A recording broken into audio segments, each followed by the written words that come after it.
All day, people have been asking me how I feel about 10 years, how I feel about tonight, how I feel about this incredible experience. And my answer has largely been, I'm really weighty. I'm really heavy. And I'll tell you why. I'll tell you what I didn't tell people all day, what's been in my heart all day and for the last few weeks, is I'm watching revival happen everywhere right now.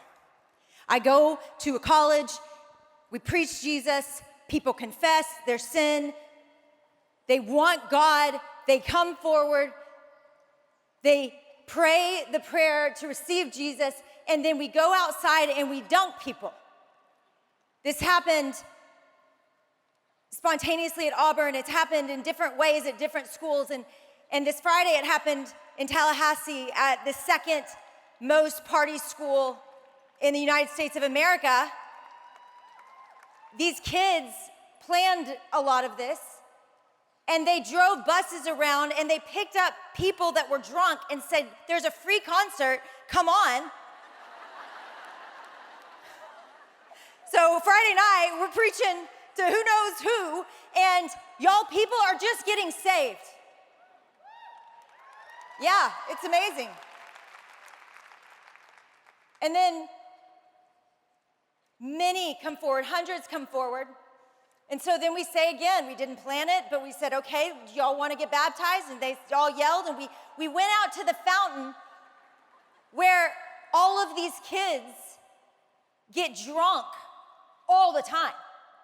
In fact, that night, the police officers asked if we could stay a little while longer so we could start baptizing the party kids that were about to show up around midnight. So we were there for hours baptizing. After we get out of the water, students are baptizing each other into the night. This is an act of God. I have watched an act of God again and again and again, but I'm heavy tonight because the question that keeps going over and over and over in my head is, does it stop with college kids? I'm not preaching to primarily college kids tonight. And I've been heavy all day because something in me is, I just want to see what I saw Friday night. And I know we need it. And I know that our God can move through all generations. And he can bring us to our knees. And he can show us our sin that we don't even know is there. And he can make us remember we need him. And he can take people in their 60s and 70s and 80s that maybe thought that they knew Jesus, but they realized they've never surrendered to him. And he can take them into his family tonight. I believe that, so I'm heavy. Because we're talking about Jesus. And in my experience with Jesus,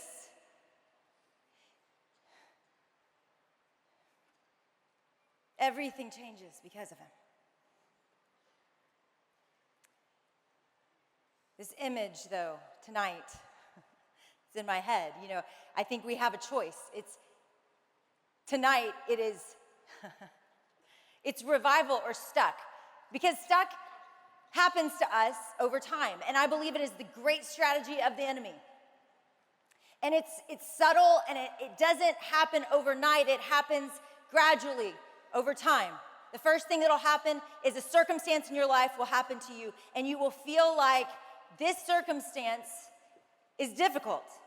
But it's just something that happened to you. And I mean, maybe it's really difficult. For some people, it's that they are losing somebody that they love, and they can't imagine how life is going to go on. And for some of you, it was abuse when you were younger. But it's still just something that happened to you. But the circumstance doesn't ever stop there. It turns into a feeling. It turns into an emotion. It turns into a hurt. And that hurt, you tend to either feel it or ignore it. But that emotion will be there, and you'll stuff it, you'll pretend it's not there. But it will begin to grow. And if it grows, then that hurt, it begins to turn into bitterness. It begins to turn into a stronghold. And that stronghold, all of a sudden, lasts a little bit longer and a little bit longer. And you wonder, in fact, you kind of forget what it was like before. And it grows and it grows. And that stronghold and that bitterness, you get tired of it. Because it's exhausting to hurt and have pain for a long time. So then you get apathetic. Because numb and apathetic feels a lot better than pain. And apathy is a comfort after pain long enough. And the thing about apathy is as apathy grows, and for a while when it goes for a long time, you can say the words that you still love Jesus, and you can show up and you can be a good parent, you can do all that for so long, but eventually apathy, all of a sudden, it gets so much easier to sin. And then sin grows. And you don't want to necessarily let your life be overtaken by it, but you're starting to lose all your power. You're starting to feel like, how do I make a shift? How do I change this? And all of a sudden that sin that you even hated, that you would have seen a mile away in a different part in your life, all of a sudden it grows and it grows and it becomes an addiction. And sometimes those addictions, they're not to big things. In fact, for a lot of us in this room, our addictions are not to big things. But our addictions are happening simply because this is our reality. Now here's the problem, and this is why I'm heavy. Because I actually think revival is happening on earth today. I believe that every single person that can hear my voice right now has a role to play in this story. That there is something that God has written for you in this story. I go back to the first year at IF, Hebrews 12. Julie just quoted it from memory. That there is this great cloud of witnesses, but we are to run our race and we are to throw off every weight and every sin that so easily entangles us. We're supposed to throw it off, and we're supposed to run our races, fixing our eyes on Jesus, the author and perfecter of our faith. And this is our state. I did this on Friday. I asked FSU if they related to this, if in any way to stand up, and y'all, the entire stadium stood up all at once. Boom. Didn't think about it, just boom. Yes, that's me.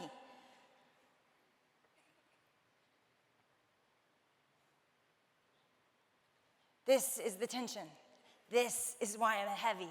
Because we have races to run and work to do, and yet this is our reality. So I'm going to ask you the same thing I asked them. If you relate to any of these ropes, stand up. Okay.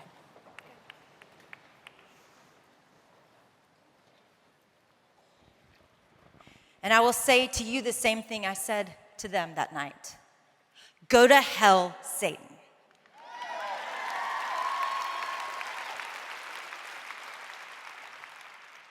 Y'all, we're not going to be here long. We're not. Even if you're in your 20s. We're not going to be here long. It just goes so quickly. What does it look like to take these off? And we're going to look at John 11 at an interesting place. If I can read my notes, y'all can be seated.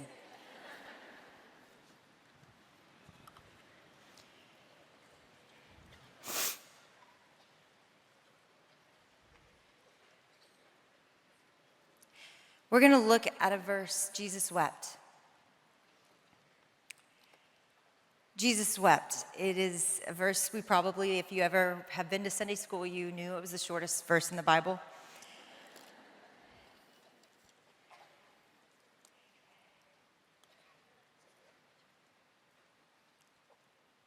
I'm someone who doesn't like to be sad or heavy or weighty. I'm someone who doesn't want to be mad. I want to fix problems. I've basically made a living out of fixing people's problems.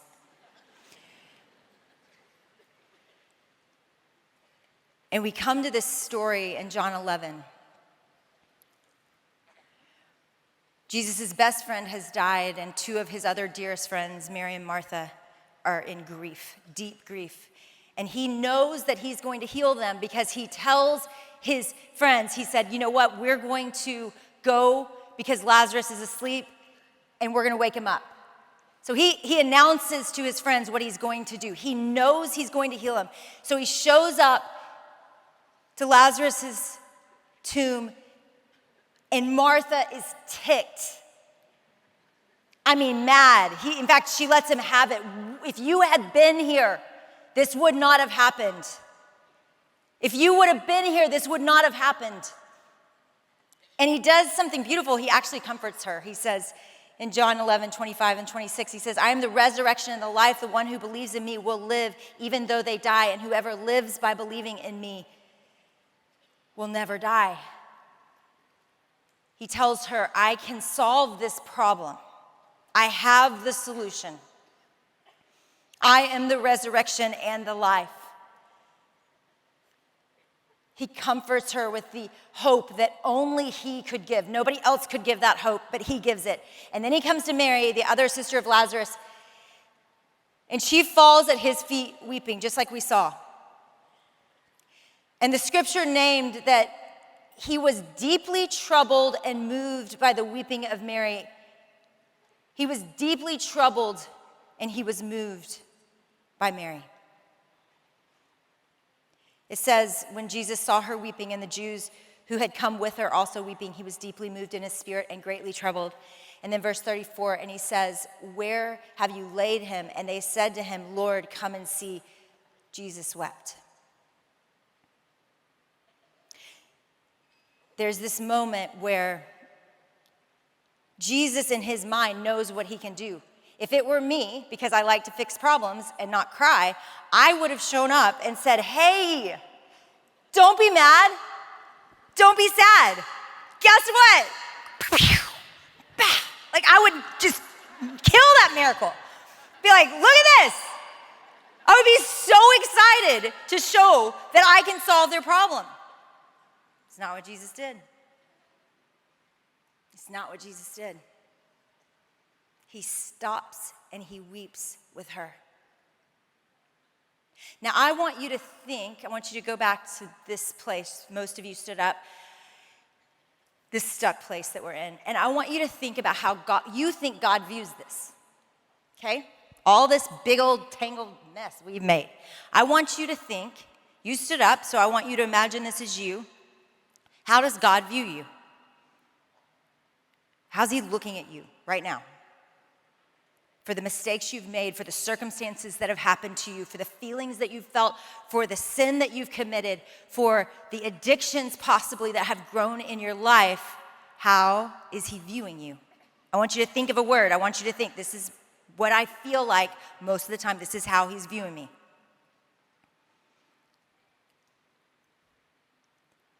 Because let me tell you how most of us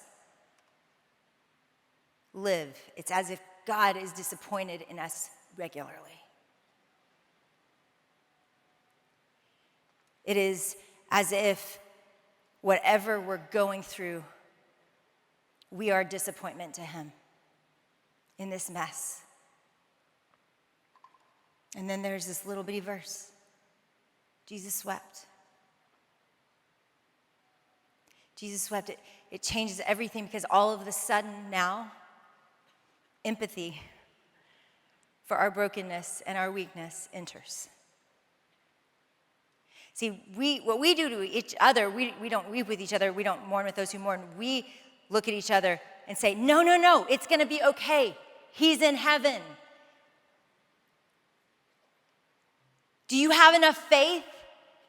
You're probably in bondage because you don't have enough faith. Like, we judge each other for this. We judge ourselves for this, but that's not what Jesus does. He shows up and he doesn't reprimand them. He cries with them. He says, of course you feel this way. Of course you feel this way. I feel this way too. I hate this. I am going to die for this because I want to make it right. I want to fix the problem, but the way that I will fix it will not be a magic trick. The way that I will fix it will be the high priest that empathizes with our weakness. Hebrews 4:15 says, "For we do not have a high priest who is unable to empathize with our weakness, but we have one who has been tempted in every way just as we are, and yet he did not sin." He empathizes with our weakness. He sees Mary crying. I loved that shot. I hadn't seen it until a few days ago when they sent it because it hasn't aired yet. And when I saw it, to see him be that weak, to see him fall to the floor, to see him grieve, to feel pain, it was like, thank you, Lord, that when I'm falling to the floor, it's okay. And you're with me, and you get it, and you empathize.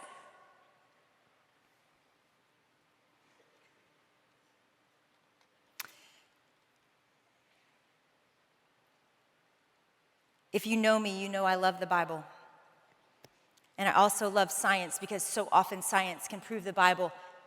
And scientifically, what cures shame? Empathy.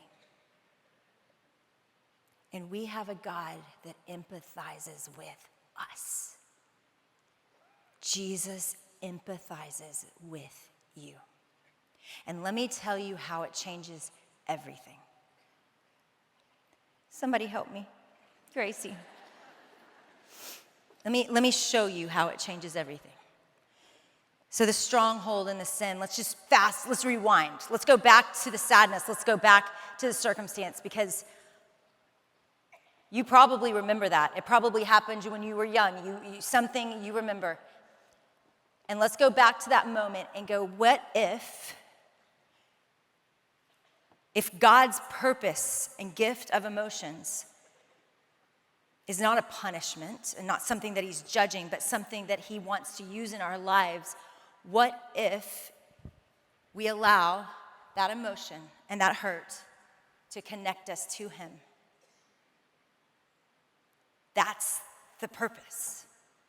That's what he wants. To not just connect us to him, but also to connect us to each other. So that when I'm crying and Grace, who's regularly in my life, cries with me, something changes literally in my brain. There's this science that says that our neural pathways actually heal when you mourn with someone who mourns. There's a little video that I have that's really dorky and creepy looking, but I think it's incredible that neural pathways actually find their way back to each other. They fight. Like they're just fighting like little kids. Like, okay, come on, buddy. I got you. I'm gonna find you. And the way that happens, the way your brain heals, is because you share pain with someone. That's how it changes. That's how your brain heals. Thanks. And yet, we don't do it.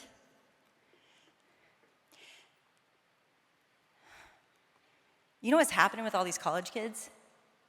They don't care. They'll say anything. They'll confess anything.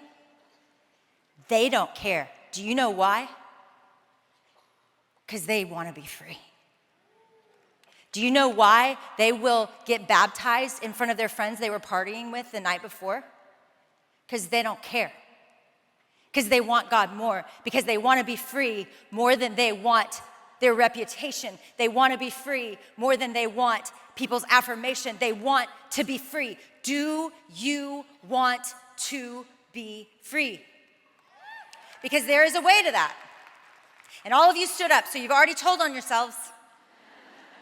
You've already told on yourselves. Wait and sin. For some of you, it stops right there. It's a circumstance. Someone that I love in this room just lost their husband. It's a circumstance. But we have a choice of what we do after that. Are we going to isolate, like Esther said she wanted to do so badly, but she knew it didn't help? Or are we going to move toward people?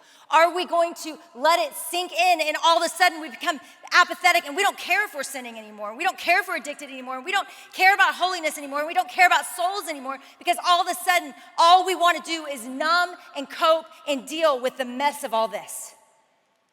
Because I don't want that. And I don't want that for us.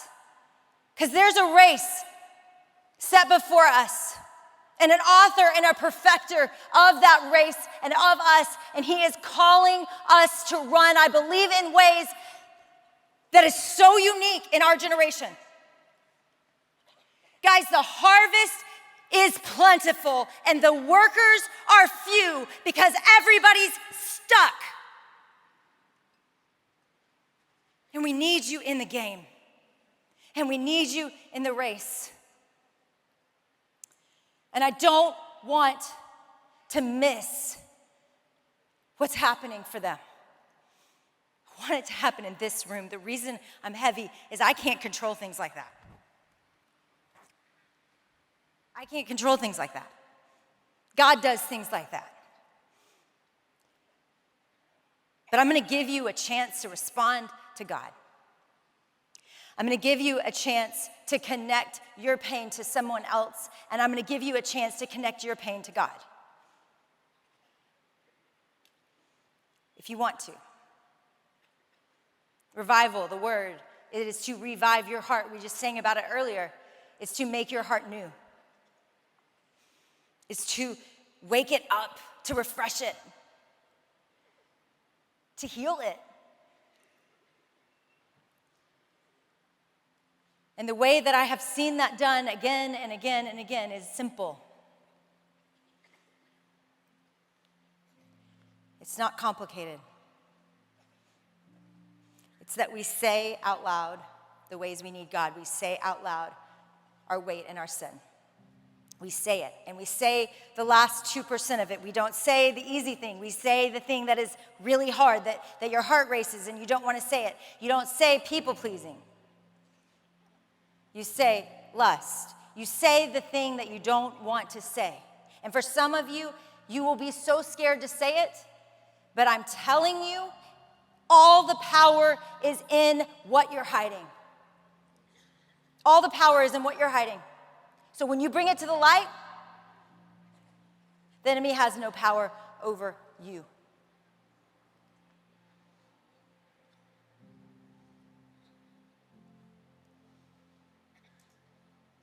I've been reading a lot about revival. I'm just so curious because it is so unexplainable when it happens.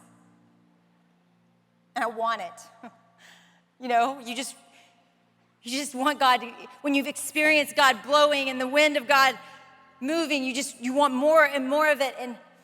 And so I've been reading about it, and there's this, my friend Beth gave me a book about a revival in the Lewis Islands, and it was started by two sisters that were in their 80s that were praying for revival, and they would stay up sometimes till 3 a.m. praying for it.